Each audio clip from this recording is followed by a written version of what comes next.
All right. The state is playing video now, and they're playing video clips of Lori Vallow, Daybell at a Burger King. Now, it's the same day that her brother Alex Cox shot and killed her estranged husband, Charles Vallow, right around the same time as well. Let's get back into court.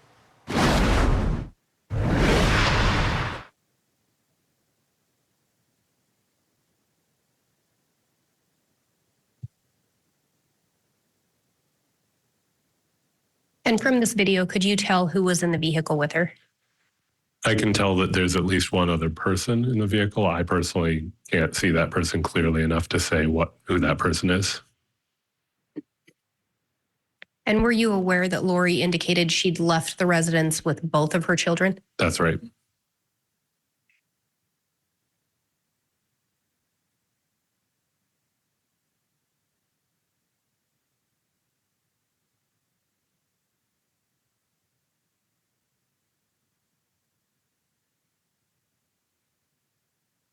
And do you recall the approximate distance from this Burger King and the residence Lori was residing at the time?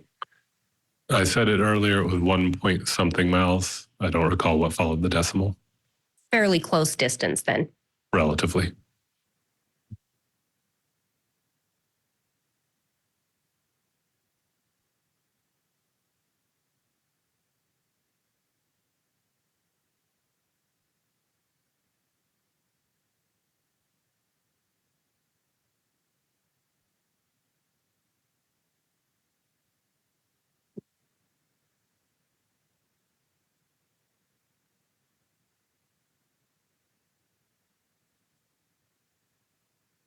And again, according to Lori, she'd already heard the shot. So at this time, according to Lori, Charles was already shot. According to her claim, yes. And she's at a Burger King drive-thru. Correct.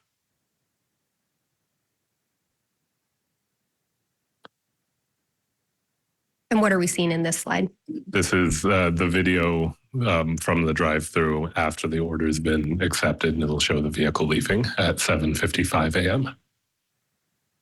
And was this consistent with where Charles' phone location showed his phone? That's correct. And what are we seeing on this slide? This just goes back to that claim. So now we have, if we see Lori there, we see Charles's phone puts the phone location data in that general area. So this would suggest that the claim that she had the phone is supported by this evidence. And if we move forward, what are we seeing here? This is going to be another call, I believe, between Alex Cox's phone and Lori Vallow's phone, and also location data extracted from Charles's phone. And as the animation continues, there will come a point where the H-plane from the phone call for Lori Vallow will be overlaid, I believe. Yes, there it is. And you'll see, as I mentioned before, the H-plane is where the device is likely to have been. And then Charles Vallow's GPS data also is within that H-plane. So those devices are indicated to have been in the same general area. And there is Alex's H-plane in green, showing an area that does include the Four Peaks address. And these are the details for each of those calls coming up on the screen now.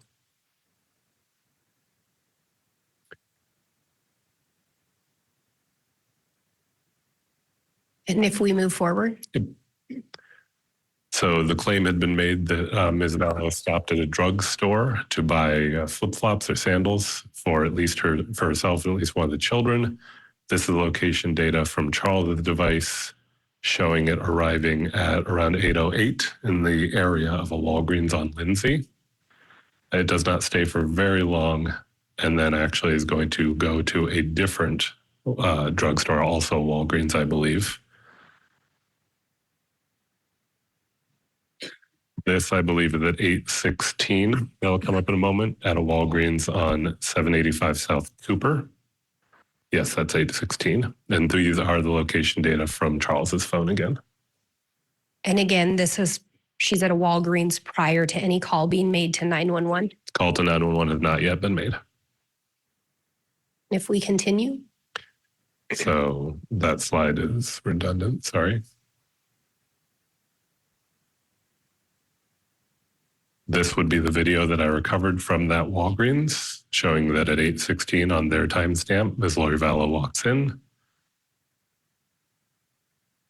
And there's the register view of her buying the sandals as claimed.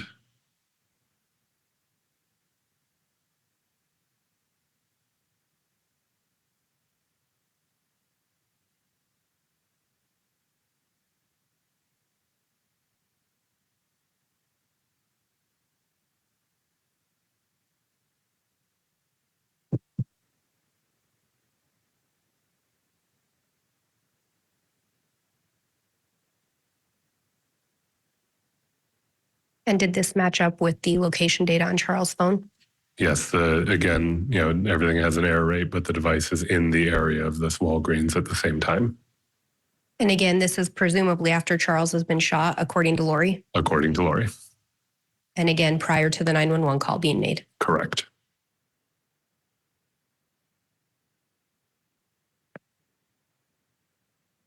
So now we're at 8:20 and the video shows Ms. Vallow walking out. And then what are we seeing here?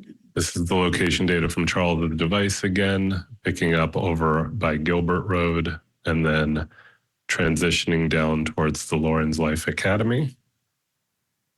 You see that one data point that's in the area of the academy in the parking lot. And that data point's details will come up in a moment, and I believe it's 8:20 in the morning. Oh, sorry, 8:32. My apologies. And again, Lawrence Academy is where JJ was attending school. That's right. And if we move forward, what are we seeing here? This is going to show Charles Vallow's device location at the time that the 911 call was placed by Alex Cox. So that's the device location in red on Gilbert Road, north of the freeway. And that is the H-plane for the 911 call made from Alex's Cox device, which initiated the police investigation in this matter.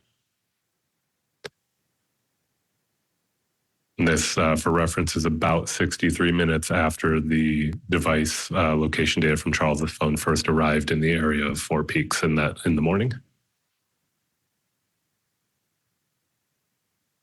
If we move forward.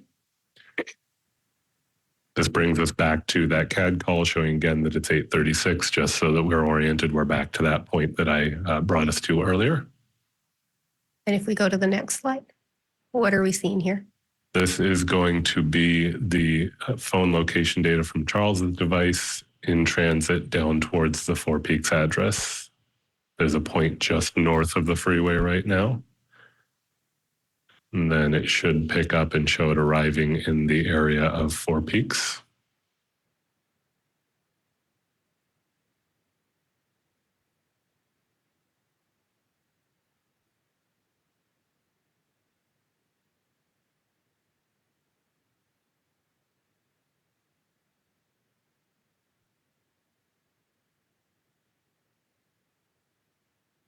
This is the detail for one of those data points showing that it's about 8:49 in the morning that you see the device is now in the area of the Four Peaks address. And did that correspond with the time Lori arrived back at that residence? It did. And if we go to the next slide, what are we seeing here? So this is taken from Officer Krautheim's body-worn video, and one sees Lori and Tylee arriving, and I noticed that the flip-flops do appear similar to the ones that we just saw purchased, so I've highlighted those. And then because the way he had his camera oriented, I have to turn the timestamp over for it to be read. And this is represented in Zulu time, which is also GMT. So you subtract 7 hours, you get 8:48 in the morning Arizona time. So again, the data from Charles' device is once again corroborated by something independent, in this case, the officer's body-worn video. And if we move forward from here, what are we seeing? This is more data corroboration. So there is an incoming call to Charles' device at 10:25. And the center of the screen where I've labeled Chandler PD, that's where the Chandler Police Department main station is. So what I did to check that is if he was at the main station, there would be evidence of that. And I see that at 10:25, there's Alex in one of the interview rooms. And there's an indication that it was a missed call from M. Boudreau. Right. Do you know who that is in reference to? I'm aware that that person's related to this case. I'm not fully aware of the facts of their involvement. And would it be Melanie Boudreau? That's right. And if we go forward from here? This is another incoming call, 1026, again showing the H-plane does cover the area of the Chandler Police Department. And to corroborate that, there we are at 1026 with Alex in the interview room. And it shows a missed call from an S. Shiflett. Do you know who that was in reference to? Yeah, I think the name is Summer Shiflett. Do you know if she's Alex Cox's sister? I believe that's right. And this is Alex in an interview room? Yes. If we go to the next one, what are we seeing here? This shows that at about 1040, that's Detective Nate Moffat there. He's returning some items to Alex, and that includes Alex's cell phone. So we've been seeing those missed calls and the indication the device was in the area of that H-plane, and there is the device. And I think you said 1040. Would it have been approximately 1140? Yes, thank you. And if we move forward from here, what are we seeing on this slide? This is an incoming call to Alex's device at 1210, and the H-plane once again covers the Four Peaks address. And if we go forward from here, what are we seeing? This is going back to the location data for Charles's device. That was the location data from the point at 8:49 when it arrived back at Four Peaks, all the way to 12:13 where we see it depart the area of Four Peaks. And Charles Vallow has been declared deceased by this time. Yes, that's right. If we go forward, what are we seeing here? This is going to show the movement of the location data from Charles's device north and east to an area by the freeway. And it will show a voice call with Lori Vallow and shows that the H-plane, again, is overlapping the area where one sees GPS location data from Charles's device. And you see that those are within 2 minutes, really a little bit less than 2 minutes of one another. There's a 1234 and 1236 on those, showing that they're in the same general area at the same time.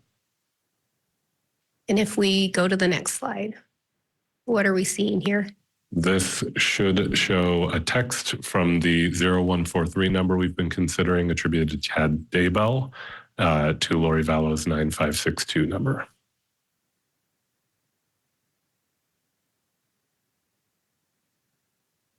And this is mapping the location data for that event from Mr. Daybell's records indicating that his device is now in the area of Salt Lake City, Utah. And did you determine an approximate time on that text? Yes, it's showing 1239 on the slider, and I think the actual record's going to come up here momentarily and show that. Yes, 1239. And again, were you able to look at the content of that message? That's not available to me. And if we move forward?